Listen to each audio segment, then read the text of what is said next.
Sağlık Köprüsü ekibi hoş geldiniz. Hoş bulduk. Hoş bulduk. Nasılsınız? İyiyiz, teşekkürler. Siz nasılsınız? Biz de iyiyiz. Sırayla sizleri tanıyalım öncelikle. Ben Eczacı Selin Demirişık. Ben Eczacı Talha Değirmenci. Ben Eczacı Efan Tepeli. Tekrar hoş geldiniz. Bugün sizlere Google'da eczacılar hakkında en çok arananlar serisi hakkında bir video hazırladık. Sırayla sizlere vereceğim eczacılar neden, nasıl, ne satılır gibi soru kalıpları var. Sırayla açtıklarınızı cevaplamanızı istiyorum. Şöyle Talha Bey'e uzatıyorum. Eczacılar ne? Eczacı ne? Şöyle şuradan. Aç bakalım. Evet. Eczacı ne iş yapar? Evet. Evet. Cevap. Eczacı Ne iş yapar? ne iş yapar? İşte raftan alıp ilaç verir. Aynen. Doktor yazısı Doktor yazısı okur. muadil ilaç. Muadil ilaç itelemeye çalışır. Eczacı ne iş yapar? Aslında herhalde şundan bahsetmemiz lazım. Biz ilaç konusunda ve gıda takviyeleri konusunda Türkiye'de en fazla eğitim alan tek meslek grubuyuz. İlaçta 5 yıl, gıda takviyelerinde özellikle 4 yıl. 4 yıl, 3 yıl. Bunun dışında ilaç yapımında, ilaçların kimyasında pek çok alanda eğitim alıyoruz. Aslında yaptığımız şey eczanelerde de hastalara sağlık danışmanlığı. Birinci basamak sağlık danışmanlığı tesisi yapıyoruz. geçiyoruz zaten. Her türlü sorunuzu, ilaçlar ve gıda takviyeleriyle ilgili her türlü sorunuzu her eczacınızla danışabilirsiniz bu yüzden gönül rahatlığıyla. Hepimiz aynı eğitimlerden geçip eczanelerimizde görevimizin başındayız. Kimse cevaplamıyor.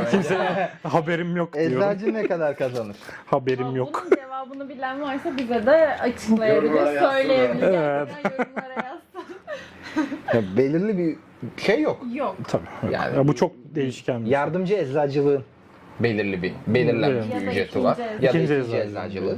İşte Onlar da ne kadar onlar da ne belirlenmişse kadar belirlenmiş uygulanıyor tabii. O Ama yani teknik olarak yardımcı eczacıların 1,5 asgari asgari ücret. ücret. Ya ikinci eczacı, eczacının 3 3 asgari asgari ücret. ücret miydi? Evet, 3 asgari asgari. ücret gibi bir şey var Net. ama Ama Bu, tabii brüt değil. bunu alanda var Yok. mı? Soru işareti. Yardımcı eczacılar alıyor çoğu. İkinci İkinci eczacılar eczacı için almıyor. çok fazla alanda almıyorlar. var da %10'u geçmez o. Galiba mühendislere kıyaslayınca o konuda biraz kötü durumda. Kötü durumda zaten. Eczacı ne demek İngilizce? Ben bilmiyorum arkadaşlar. Haberim yok. Selin cevap ver. Haberim yok. Güzel bir İskoç aksanıyla Şöyle. cevapla. Söylüyorum. Söyle. Farmasist. Aa, Eczacı ne sever? Geçelim. Eczacı ne sever abi? Yani karımı seviyorum ben. Ne severden sonra duygulanır. Oo, evet. Evet. Evet. Ciddi bir soru. Çok ciddi bir soru. En iyi zayıflama ilacı. Buyurun. Zayıflama ilacı diye bir şey var mıdır? Önce onu konuşalım. Zayıflama ilacı yani çok yanlış bir yönlendirme. Evet. Sürekli gelip soruyorlar. Aslında bence burada bunu şey yapabiliriz. İlaçların zayıflama yan etkileri olabilir. Olabilir. Ama bunların çok çeşitli yan etkileri de, örnek veriyorum. İsmini vermeyeceğim bir ilacın. Ama tuvalete çıktığında yağlı bir şekilde tuvaletinizi yapmanıza sebep oluyor. Etken madde söyleyebilirsiniz. Orlistat. Orlistat. Orlistat etken maddeli bir ilacımız var. Hastalar bunu zayıflama amacıyla kullanıyorlar. Ama işte iç çamaşırına, evet yani iç çamaşırına tuvaletin kaçması gibi durumlar yaşanabiliyor. Bu bir örnek. Hiçbir ilaç, hiçbir doktor tavsiyesi olmadan hiçbir şekilde zayıflama amacıyla kullanılmaz. Yani o ilacın zaten bir endikasyonu var. Endikasyonu var. Tabii esas endikasyon Obezite zayıflama tedavisi. olan bir şey yok. Malum iğneler var. Tabii. DPB-4 agonistleri, antagonistleri. Linagliptin. Linagliptin, saksagliptin. Saksagliptin Türkiye'de yok. Linagliptin. Linagliptinle ilgili de aslında belki sen söylemek istersin. Yani esas görev o değil. O değil tabii ki. Yani tabii ki o değil. Suistimal ediliyor aslında. Yani yan etkileri gereği ilaç bu şekilde kullanılma suistimal ediliyor. Evet, Yani suistimal. zayıflama ilacı değil de zayıflamaya yardımcı diye diyebiliriz. Etken gibi diyebiliriz. Yani bunu özellikle o iğneler için ya da diğer orlistattan bahsediyoruz. Yani kesinlikle bir endokrin Kesinlikle. uzmanı, Kesinlikle. bütün testlerin yapılmış, onun önerdiği bir şekilde o yani o başka Ha, şey takviyeler Ya belki ilaç burada. kullanmak Tabii. değil ama evet takviye Takviye. kullanmak daha iyi. En azından zayıflamanızı bir tık daha yardımcı bir şey Metabolizma olmuş oluyor. hızlandırıyor diyelim. Evet. Metabolizma Yağ yakımı hızlandırıyor. Metabolizma hızlandırıyor. Spor yaptığımız, Ödem atanlar. ödem atanlar var. Mesela bunu da bence ilgili videomuzda yine Yine paylaşacağız. detaylı bir şekilde konuşmuş oluruz diye düşünüyorum. Eczanede satılan her şey para kazandırılır mı? Yani tabii ki. Yani kazandırsa iyi olur. Kazandırmasa niye satılsın? Hem Evet. Oku bakalım. okuyorum. Eczanede satılan prezervatifler hangi rafta olur? Evet abi, nerede olur? En ulaşılamayacak rafta olabilir. Bunu bir kadın soruyorsa sadece kadın bilir. Kadın bilir. Erkek soruyorsa bir erkek bilir. Bu bizim halkımızın bir numaralı kuralı olarak da.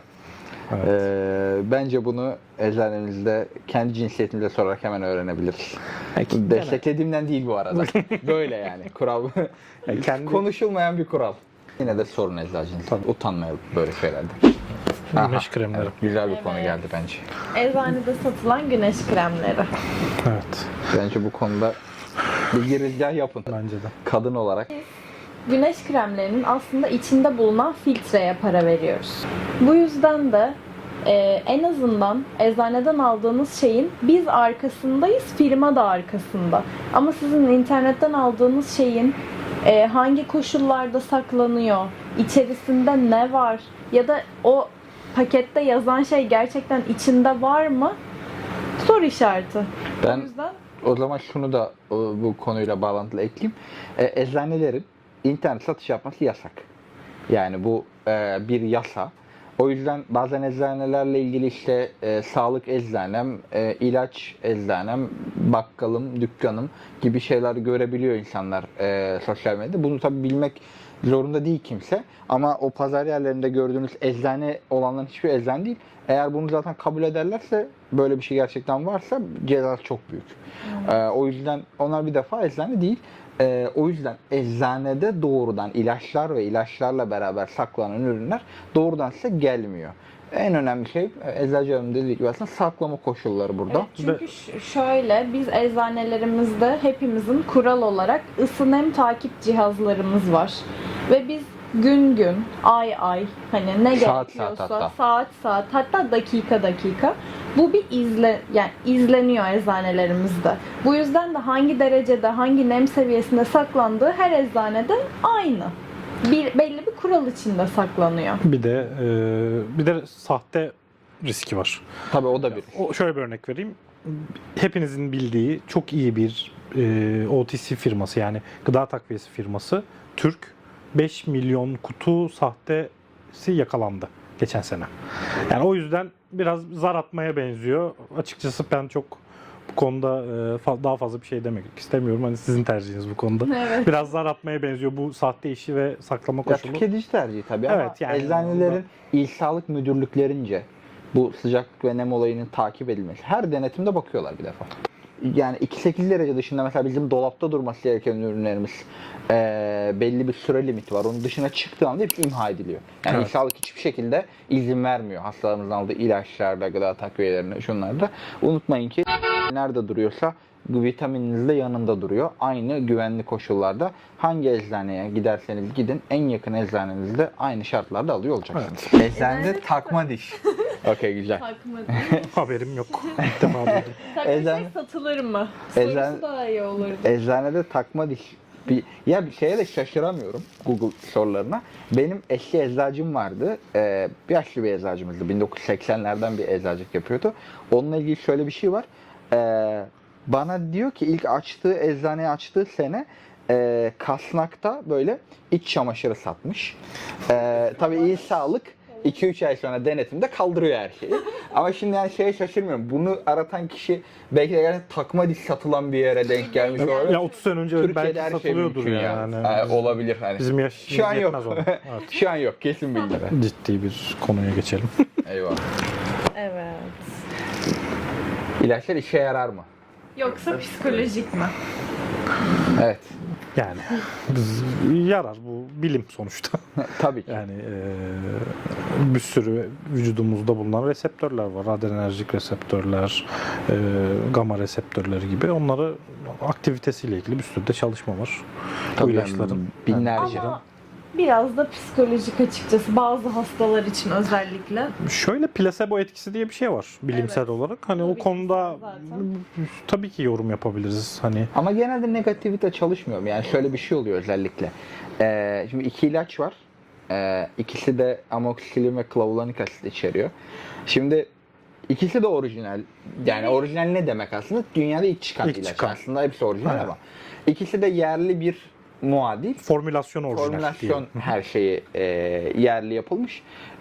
Hastamızın mesela orada şey olabiliyor. Bana sarı kutulu olan daha iyi geldi diyor. Aynen. Ya o evet. Tamamen psikolojik. Yani çünkü miligramına kadar bunlar belli numunelerle veriliyor. Aynen. İşte testleri yapılıyor, bir şey yapılıyor. Bu kısmı evet psikolojik. Yoksa ama şey değil. Ama mesela bazı hastalar da direkt şey olarak geldiği için hani Bana morunu ver. yaramaz.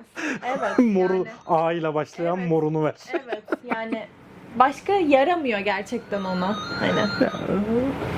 Yani ben onun üstüne geçmek de çok zor açıkçası. Yani şey de var ya, doktor bunu alın dedi. Evet.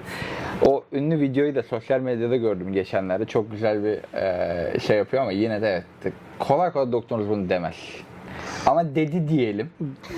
Siz yine başka bir doktordan bunu şey yaptırabilirsiniz. Yani teyit ettirebilirsiniz. Çünkü orada temelde ben hep hastalarıma özümüze şey yapmaya çalışıyorum. Hani bazen bu oluyor.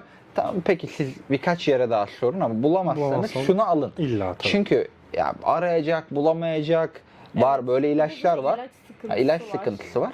Bulamayacak. Ondan sonra doktora da şey yapıyor çünkü. Geri dönüp doktora da kızabiliyor. Bence hem doktorun hem bizim hem hastanın sağlığı açısından orada kendi güvendiği eczacısına tamam etmesi, ona güvenmesi çok önemli. İleride zaten bununla ilgili bir hekim arkadaşlarımızla bir video çekeriz. Evet. Hem de daha bu ilaç sıkıntısı ile ilgili de daha geniş hem portföyde bir video çekeriz. Bence de Yani kesinlikle. çünkü halk sağlığını tehdit eden bir durum bu. İlaç yok. Sadece Türkiye'de öyle, bir de hani Avrupa'da ya da Amerika'daki tutup da o ilacın firma ismiyle bir şey Böyle bir şey isteyemezsin. Yok Evet, böyle bir şey. yok. Yani o önemli olan içindeki etken maddedir. Tabii ki de orijinal muadil durumu var. Hasta bunu tercih edebilir ama bu durum tamamen psikolojik, yani hani kendisini nasıl rahat etmek istiyorsa öyle davranıyor ya da hekimin yani hekimin yazdığına daha çok kanalize oluyor. Ya bu durumu da bir tabii Ya bu şey bizim yapmak lazım. yıllar yani. içerisinde gelişen. Ya bizim için çok bir şey değişmiyor burada. Ben A'yı satmışım, B'yi satmışım, kazançları çoğunluğu aynı hemen hemen. Yani çok hani ben çok takılmıyorum o muadil. Ben de Değiştirmiyorum veriyorum da. yani Hani Ben de. hangisini istiyorsa onu alma yasal hakkı da. Şöyle bir sorun var. O ilaç yoksa A ilacı, B ilacı varsa hasta niye 100 tane eczane arasın? tabii hastanın burada Bazen gezmesi firmalar önemli. çekiliyor Türkiye'den çünkü. Göz Hani ilaçları. Göz ilaçları. Göz ilaçları, göz tansiyon ilaçları yakın bir zamanda Neyse, çekildi. şimdi çok dağılmayın bu konuda. İlaçlar Devam edelim. hani psikolojik mi konusunda? İşe yarar. İşe yarar. İşe İşe yarar. yarar tabii ki. Psikolojik etkileri de var. Var. Ama en önemlisi bu psikolojik herhalde bu muadil konusunda. Muadil konusu. Muadil konusunda yola çıkıyor. Bir de bence yaşlılar konusunda. Evet. Şöyle, yaşlılar mesela çok fazla ilaca bağımlı oldukları için belli bir yerden sonra çocukları falan hani mesela ben geçen rastladım. Bir tane hastam bana geldi, bayağı yaşlı. Böyle bir tane mentollü bir şeker.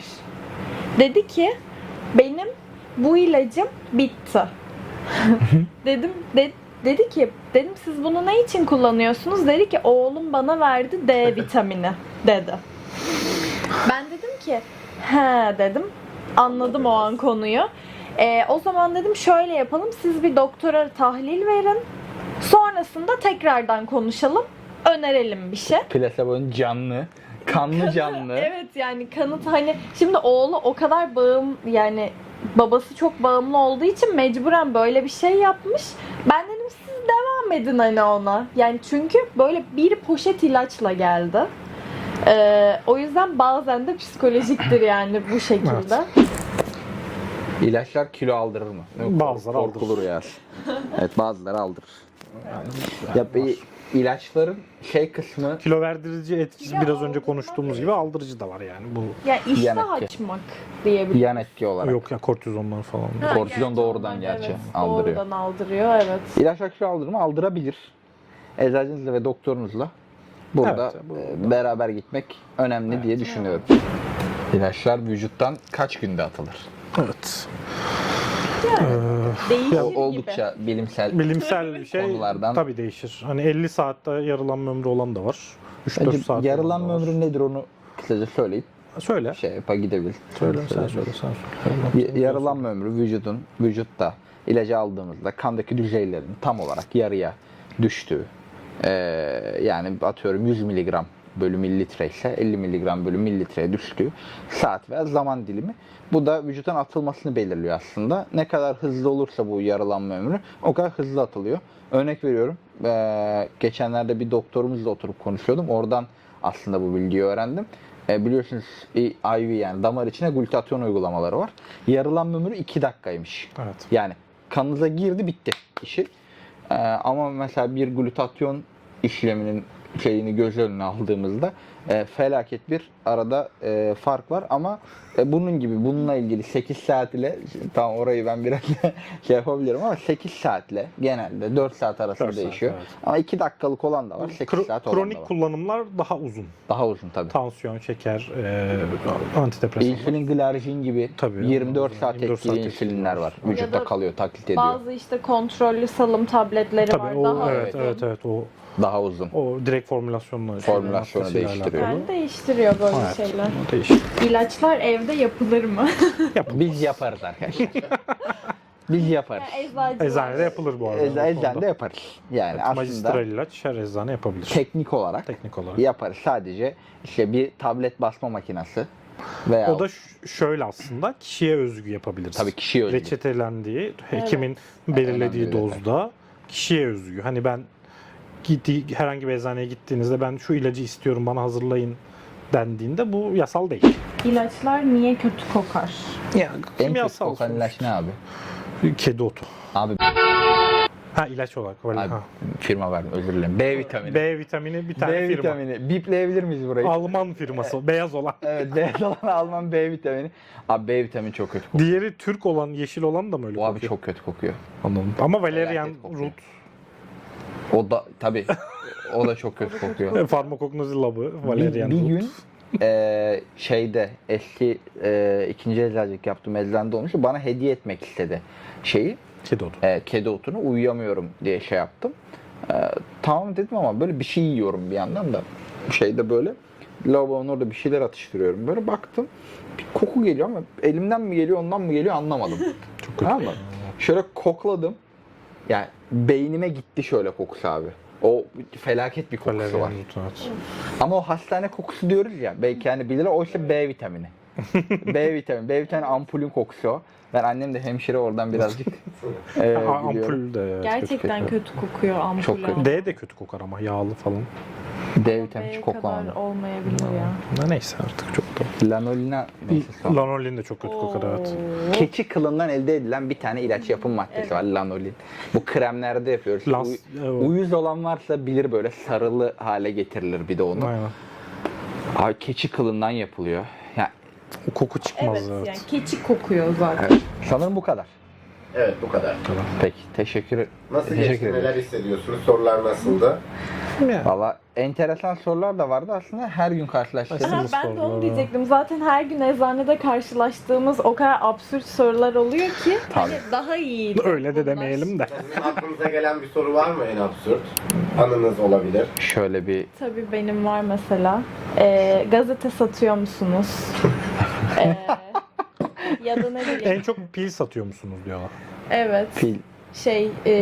Diyabet Diyabet. ölçmek için mesela onu soruyorlar. Ya da Makinesinin filan. Mesela o yasak mı onu satmak? Ne? Yok yani Yok. Bağımsız olarak. Değil aslında ama değil yani çok Genelde satan eczane vardır bu arada. Medikaller genelde şey yapıyorlar. Yani sonuçta genelde kalem su satıyormuşsunuz Evet ben. ben de aldım bu soruyu duymuştum. geçen. satılıyor ama ya. Su satılıyor mu Pet abi? şişe su. Satan var abi. Su ikram et gitsin abi. Evet. Yani hani şey Ya da- Daha böyle büyük eczane, yani büyük Tartı. eczane doğru olmaz da daha ayağı çok olan, hani böyle market gibi olan büyük eczanelerde kafe bölümü var. bana garip geliyor ya. Garip biraz. Su Mediamarkt'ta bile satılıyor su yani, öyle Tartı çok. var mı? Mediamarkt'ta su mu satılıyor? Bence en Vallahi. sık rast. Tartı var. Evet, tartı. Bunu kesmeyin, Mediamarkt'tır yani. Mediamarkt'tan da bir şey olmaz yani. En garip soru. Vallahi bilmiyorum. O kadar çok şey oluyor ki şaşırmıyorum çünkü bir yerden sonra. Yani belli şeylere hiç şaşırmıyor oluyorum. Çok Yok. oluyor da ofansif olur, ben çok yorum yapmayacağım. Reaksiyon almak istemiyorum birinci Çalıştığınız videoda. yere göre de değişiyor tabii, mesela. tabii. Ya onun evet böyle bir şey var bu arada. Evet. Tabii. Lokasyona göre hastaların portföyü çok değişiyor. Ben şeyle çok karşılaşmıştım. Ya aslında bu sadece bizim sektörle de alakalı değil. Tabii. Bizim mesleğimizde de çok oluyor. Başka şeyler de çok oluyor. Tam emin olunmayan bazı bilgilerle gelebiliyor hastalarımız. Yani işte şöyle bir şey istiyorum ben falan diye böyle bir bizim şeyde mesela eczacı hanımlarla beraber böyle birbirimize bakıyoruz. Hani şey hani tam doğru da değil, şimdi doğru değil desek Olmayacak. ayıp olacak. Yardımcı olamayacağız. Öyle şeyler yaşanabiliyor. Şimdi şöyle deyip açıklamaya, Evet, açıklamaya başlıyoruz. başlıyoruz. Şey oldu mu peki? Hani böyle bir açıklamaya girdiğinizde durdurup sizi ben gidiyorum Tabii diyen. ki. Tamam, Yani aslında ben gidiyorum değil. Bize daha fazlasını anlatmaya çalışan. Aa evet. Tabii. Hani Doğru, evet, böyle bir bizden şey var. daha eczacı. olan- Galiba bu şeyi de Her meslekte var. tabii. Bizlerle. Yani doktorla da aynı şeyi eminim yaşayan vardır. Bence burada önemli olan şey karşılıklı şey yapmak. Kapalı burası. Şu anda veremem, işlem yapamam ki. Ayırtmış. Pazartesi. Sorularımızı cevapladığınız için teşekkür ederim. Son olarak söylemek istediğiniz bir şeyler varsa alabiliriz. Evet Selin. Bekliyoruz. Bizleri takip etmenizi bekliyoruz. Abone olun. Nereden yapılıyordu? Ne? Şuradan bir yerden abone olun. Şu tuşa basabilirsiniz. Şimdi Beğen. beğeni Ve paylaşma. çekmemizi istediğiniz içerikler varsa yorumlarda bekliyoruz. Soru da bu arada. Bu Aynen, soru soru konsepti olduğu için olabilir. yorumda soru da Konsept bekliyoruz. olabilir. Ya da eczacılık hakkında merak ettiğiniz konular olabilir. Böylece bir sonraki Yorumlarda Tercih yapmak isteyenler. Evet. özellikle Aynen. videolarımıza da bize yön göstermiş olursunuz. Evet. Teşekkür ediyoruz. Teşekkür ederiz. teşekkür ederiz.